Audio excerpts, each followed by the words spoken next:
Thank you. Thank you, Mr. Chairman. Thank you, Senator Booker. Deputy Secretary, I have to add my voice to the chorus here and express how appalled I am at how the department conducted Friday's RIFs, unceremoniously firing hundreds of dedicated members of the civil service and the foreign service with only a half-hearted hand wave at the appropriate process.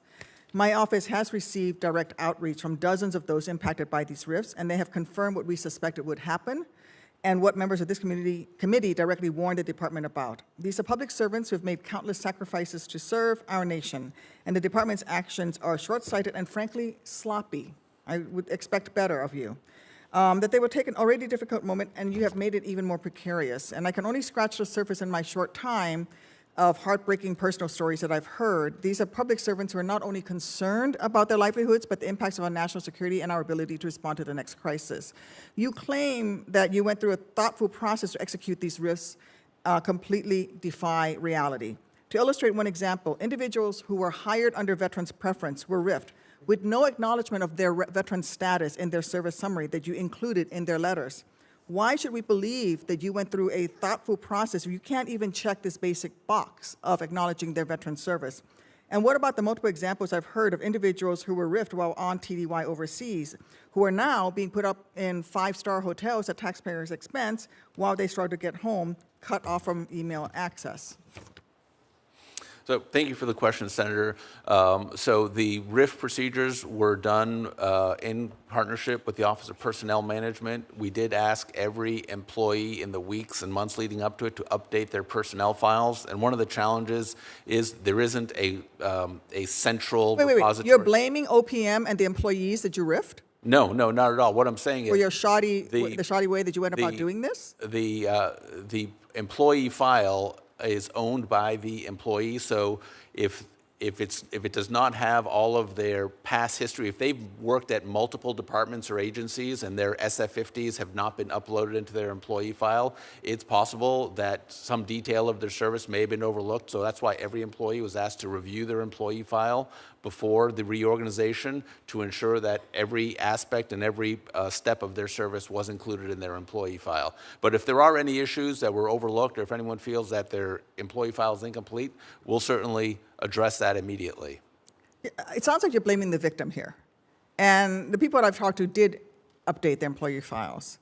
How do you reconcile that the Trump administration's own professional development program requires domestic service for FSOs to advance in the senior foreign service? This is something he implemented in 2017, yet you seem to exclusively target FSOs who are on domestic tours. They're on these domestic tours because President Trump in his first term said you need to do a domestic tour. As soon as they're on a domestic tour, you fire them.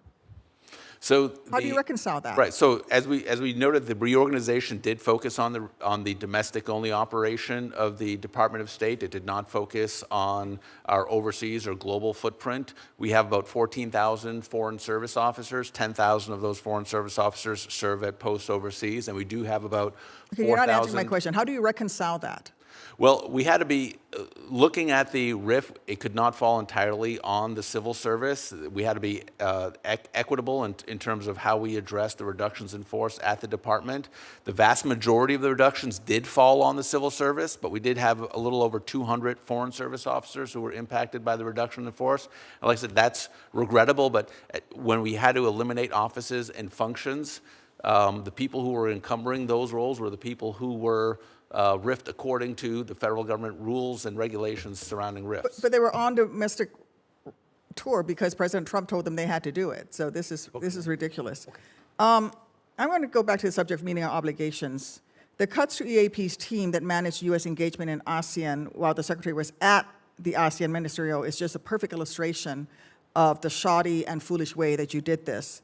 It's clear that the real winner of this move is going to be the PRC as you eliminate our expert and capacity to engage in this critical region. Under your proposed reorganization, who will manage the Mekong issue and the Mekong-U.S. partnership? So all of these functions are going to be handled at the regional bureau level. So that would be the East Asia Pacific Bureau, and then all of the country desks within those bureaus will handle the individual. They don't have an overseas counterpart office. I'm sorry, who doesn't have an overseas counterpart office? The Mekong-U.S. partnership does not have an overseas office. So anything dealing with a particular region will be handled at the regional bureau. And where is that? The regional bureau is located in Washington, D.C., and To deal with, the country desks are here, but their counterparts are at every post in every country. but there's no overseas. counterpart overseas.